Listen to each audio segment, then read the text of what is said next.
এই দেখেন পাটার মাংস নিয়ে এলাম এখানে। ঘরে তো কেউ খায় না, তো আজকে আমি আর আমার বাগনি জামাই খাইমু। সকালবেলা বাগনি জামাই একটা পাটা খাচ্ছিল, তো পাটা খাইতে এখান থেকে 1 কেজি মাংস রেখে দিল। বুঝলো মামা কেউ তো আর খায় না, তুমি আর আমি খাইমু, তো কতটুকু মাংস রাখলাম। বললাম তো রেখে তো 1 কেজি মতন, আমরা দুইজন তো আজকে রাত্রে বুঝে গেছে গে ভালো। আপনারা দেখাইমু বাকি অংশ। মাংসটা কাটিয়া ভালো করে ধুয়ে লয়ে এলাম।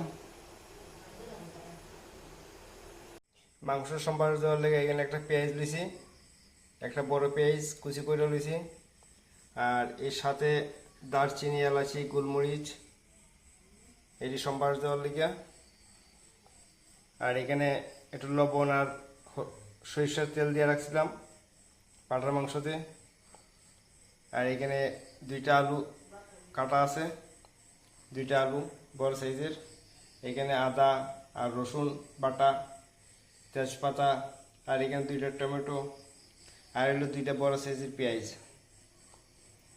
এখানে হলুদের গুঁড়া আছে, লঙ্কার গুঁড়া আছে, আর একটু ধনিয়ার গুঁড়া, জিরা গুঁড়া আমি দিতাম না। আর লবণটা যার যার পরিমাণ মতো দিবেন। এখন আমি ঘন্টাখানেক সময় লেগে রেখে দিব মাংসটা। তো মাংসটা ঘন্টাখানেক সময় মাইকা রাখলে পাটার মাংস ভালো হয়।